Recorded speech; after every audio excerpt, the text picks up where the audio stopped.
ഇന്ന് ഞാൻ നല്ല ടേസ്റ്റി ആയിട്ടുള്ള ബ്രേക്ക്ഫാസ്റ്റിൻ്റെ ഒരു റെസിപ്പിയുമായിട്ടാണ് വന്നിട്ടുള്ളത്. ഇഡ്ഡലിയും ദോശയും വടയൊക്കെ ഇഷ്ടപ്പെടുന്നവർക്ക് എല്ലാവർക്കും ഇഷ്ടപ്പെടും കേട്ടോ ഈ ഒരു ബ്രേക്ക്ഫാസ്റ്റ്. അപ്പോൾ ഇത് ആന്ധ്രക്കാരുടെ സ്പെഷ്യൽ ആയിട്ടുള്ള ഒരു ഐറ്റമാണ്. ഡിപ്പ റൊട്ടി എന്നാണ് ഇതിൻ്റെ പേര് വരുന്നത്. അപ്പോൾ ഇത് ചെന്നൈയിലുള്ള ആൾക്കാരൊക്കെ ഉണ്ടാക്കാറുണ്ട്. അപ്പോൾ നല്ല ടേസ്റ്റാണ്. ഞാനിത് കഴിച്ചത് ചെന്നൈയിൽ നിന്നാണ്. അപ്പോൾ ഇത് എല്ലാവരും ഒന്ന് ട്രൈ ചെയ്ത് നോക്കുക, നല്ല ടേസ്റ്റാണ്. അപ്പോൾ നമുക്ക് പെട്ടെന്ന് തന്നെ വീഡിയോയിലോട്ടേക്ക് പോകാം. അതിനായിട്ട് ഞാനിവിടെ ഒരു അര കപ്പ് ഉഴുന്നെടുത്തിട്ടുണ്ട്. ഉഴുന്ന് ഇതുപോലെ ഇങ്ങനെ വെള്ളത്തിൽ കുതിരാൻ വെച്ചിട്ടുണ്ടായിരുന്നു. ഇത് ഞാനൊരു ഉച്ച കഴിഞ്ഞിട്ടാട്ടോ വെള്ളത്തിലിട്ടത്. എന്താണെന്ന് വെച്ചാൽ ഒരു 5 മണിക്കൂർ മതി നമുക്ക്. അപ്പോൾ ഇത് നമുക്ക് രാത്രി അരച്ച് വെക്കാൻ പറ്റും. അപ്പോൾ അതിന് വേണ്ടിയിട്ടാണ് ഇങ്ങനെ ഉച്ചക്ക് ഇങ്ങനെ വെള്ളത്തിലിട്ട് വെച്ചത്. ഇനി നമുക്ക് ഇതിലേക്ക് വേണ്ടത് ഇഡ്ഡലി റവ ആണ്. ഇഡ്ഡലി റവ എല്ലാവർക്കും അറിയായിരിക്കും, ഇത് എല്ലാ ഷോപ്പിലും ഇപ്പോൾ കിട്ടാനൊക്കെ ഉണ്ട്. അപ്പോൾ ഇത് ഞാൻ ഇതേപോലെ തന്നെ അര കപ്പ് ഉഴുന്നിന് 1 കപ്പ് ഇഡ്ഡലി റവയാണ് എടുത്തിട്ടുള്ളത്. ഇതേപോലെ തന്നെ 5 മണിക്കൂർ വെള്ളത്തിൽ കുതിരാൻ വെച്ചതാണ്.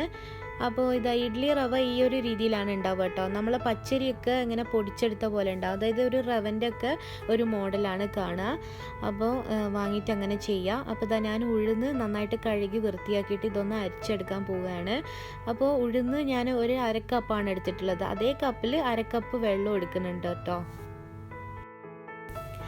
അപ്പോൾ ഇതാ ഈ ഒരു കപ്പിലാണ് ഞാൻ അളന്ന് ഒഴിച്ചെടുത്തിട്ടുള്ളത്. അപ്പോൾ അര കപ്പ് ഉഴുന്നിന് അര കപ്പ് വെള്ളം ഒഴിച്ചു കൊടുക്കുക. അപ്പോൾ കൂടുതൽ ഒഴിക്കരുത് കേട്ടോ. കൂടുതൽ ഒഴിച്ചാൽ ഇത് വെള്ളം പോലെ ആയാൽ പിന്നെ അത് നമുക്ക് ആ ഒരു അളവിൽ വേവിച്ചെടുക്കാൻ പറ്റില്ല. ഇനി നമുക്കിത് നന്നായിട്ടൊന്ന് അരച്ചെടുക്കുക. അരച്ചെടുത്തതിന് ശേഷം ഒരു പാത്രത്തിലേക്ക് ഒഴിച്ചു കൊടുക്കുക. ഇതിതാ നല്ല പേസ്റ്റ് പോലെ ഞാൻ അരച്ചെടുത്തിട്ടുണ്ട്. ഇതൊരു പാത്രത്തിലേക്ക് ഒഴിച്ചു കൊടുക്കുന്നുണ്ട്. ഇനി നമുക്ക് നമ്മൾ നേരത്തെ കുതിർത്തി വെച്ചിട്ടുള്ള ഇഡ്ഡലി റവ ഉണ്ടല്ലോ, അത് നമുക്ക് അതിൻ്റെ വെള്ളമൊക്കെ കളഞ്ഞിട്ടൊന്ന് കൈ കൊണ്ട് തന്നെ ഒന്ന് പിഴിഞ്ഞു കൊടുത്തിട്ട് നമുക്കിതിലേക്ക് ഇട്ട് കൊടുക്കാം. അപ്പോൾ നമുക്കിനി ഇതിലേക്ക് വെള്ളം വേറെ ഒഴിച്ചു കൊടുക്കുകയൊന്നും ചെയ്യണ്ട. അപ്പോൾ ഇതൊന്നും ഞാൻ ഒരു പ്രാവശ്യം ഒന്ന് വെള്ളത്തിൽ കഴുകി എടുത്തിട്ടുണ്ട്. എന്താണെന്ന് വെച്ചാൽ ഇതിൽ അത്ര അഴുക്കൊന്നുമില്ല. അത് എത്ര നമ്മൾ കഴുകിയാലും ഈ ഒരു രീതിയിൽ തന്നെയാണ് കിട്ടുക. അപ്പോൾ ഇതിങ്ങനെ നന്നായിട്ട് പിഴിഞ്ഞിട്ട് ഇതിലേക്ക് ഇട്ട് കൊടുക്കുക. വേറെ നമ്മൾ വെള്ളം ചേർത്ത് കൊടുക്കരുത് കേട്ടോ. ഇതുപോലെ ഇങ്ങനെ പിഴിഞ്ഞിട്ട് ഇതിലേക്ക് ഇട്ട് കൊടുക്കുന്നുണ്ട്. അപ്പോൾ ഈ ഒരു ഇഡ്ഡലി റവ നന്നായിട്ട് ഇങ്ങനെ കുതിർന്ന് വന്നിട്ടുണ്ട് കേട്ടോ. ഇനി നമ്മൾ വേവിക്കുമ്പോൾ ഒന്നും കൂടെ നന്നായിട്ട് ശരിയായിട്ട് വരും.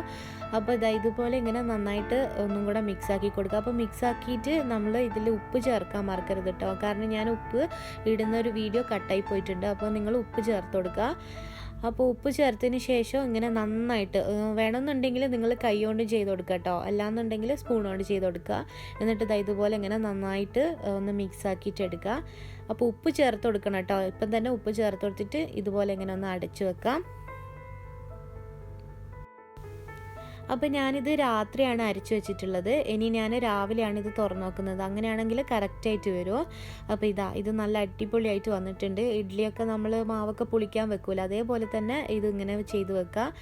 അപ്പോൾ ഇനി നമ്മൾ ഇതിങ്ങനെ ഒരുപാട് ഇങ്ങനെ ഇളക്കി കൊടുക്കരുത് കേട്ടോ. ഇതിലേക്ക് ഒരു തേങ്ങ മിക്സും കൂടെ ചേർത്ത് കൊടുക്കണം.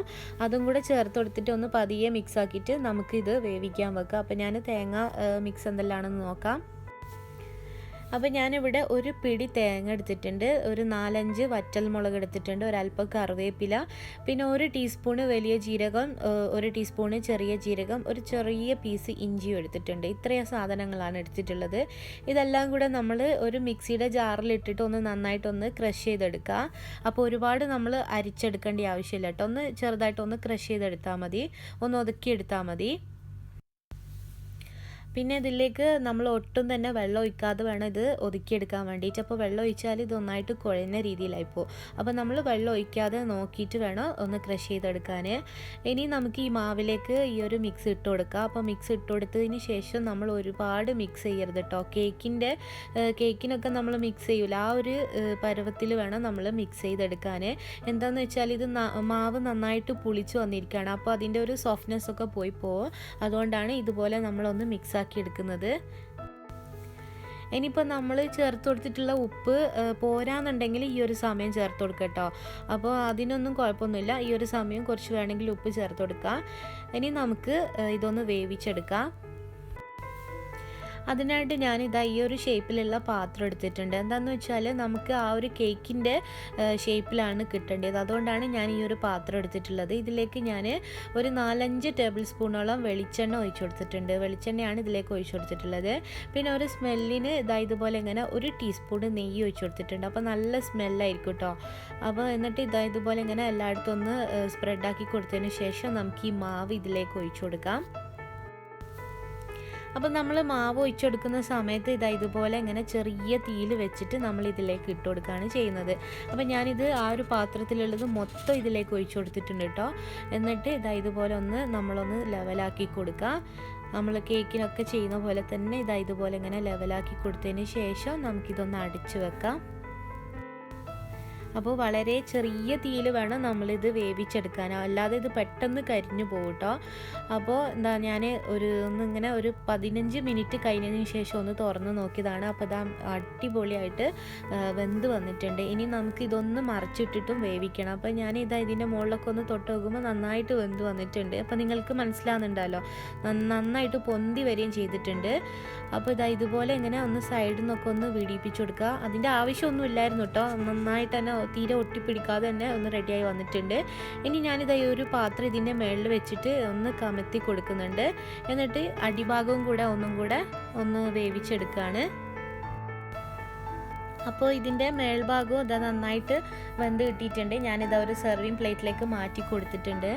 അപ്പോൾ ഇത് മൂന്നും കലർന്നിട്ടുള്ള, അതായത് നമ്മളെ ഇഡ്ഡലി, ദോശ, വട, ഇത് മൂന്നും കൂടെ കലർന്നിട്ടുള്ള ഒരു ടേസ്റ്റാണ് കേട്ടോ ഇതിന്.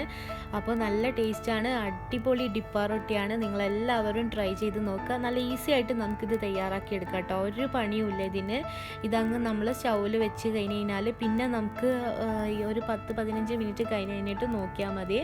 അപ്പോൾ നല്ല സോഫ്റ്റ് ആണ്. ഇതൊരു 5-6 പേർക്ക് കഴിക്കാനുള്ളതുണ്ട് കേട്ടോ. നമ്മളിതിന് നല്ല ചട്നിയും കൂടെ ഉണ്ടെങ്കിൽ പിന്നെ ഒന്നും പറയണ്ട, അത്രയ്ക്കും ടേസ്റ്റാണ്. അപ്പോൾ എല്ലാവരും ഒന്ന് ട്രൈ ചെയ്ത് നോക്കുക. നല്ല ഈസി ആയിട്ട് ചെയ്തെടുക്കാൻ പറ്റുന്ന ഒരു ബ്രേക്ക്ഫാസ്റ്റ് ആണ്. നമുക്കിത് രാവിലെ സമയത്തോ അല്ലെങ്കിൽ രാത്രി സമയത്തോ തയ്യാറാക്കി വെച്ചാലും കുഴപ്പമില്ല. അത്രയ്ക്ക് ഈസി ആയിട്ട് നമുക്ക് ചെയ്തെടുക്കാൻ പറ്റുന്ന ഒരു സംഭവമാണിത്. അപ്പോൾ എല്ലാവരും ട്രൈ ചെയ്ത് നോക്കുക. അപ്പോൾ ഞാനിതിൻ്റെ കൂടെ നല്ല തേങ്ങാ ചട്നിയാണ് കൂട്ടി കഴിക്കുന്നത്. അപ്പോൾ ഉള്ളൊക്കെ നന്നായിട്ട് വെന്ത് വന്നിട്ടുണ്ടായിരുന്നു കേട്ടോ. അപ്പോൾ ഇതെല്ലാവരും ഒന്ന് ട്രൈ ചെയ്ത് നോക്കുക. അപ്പോൾ ഈ ഒരു റെസിപ്പി നിങ്ങൾക്ക് എല്ലാവർക്കും ഇഷ്ടപ്പെട്ടെന്ന് വിചാരിക്കുന്നു. എല്ലാവരും ഒരു പ്രാവശ്യമെങ്കിലും ഒന്ന് ട്രൈ ചെയ്ത് നോക്കണം കേട്ടോ. അതുപോലെ തന്നെ എൻ്റെ ഈ ചാനൽ നിങ്ങൾ ഇതുവരെ സബ്സ്ക്രൈബ് ചെയ്തിട്ടില്ലെങ്കിൽ ഒന്ന് സബ്സ്ക്രൈബ് ചെയ്ത് സപ്പോർട്ട് ചെയ്യുക. നമുക്കിനി നല്ലൊരു വീഡിയോയിലൂടെ വീണ്ടും കാണാം.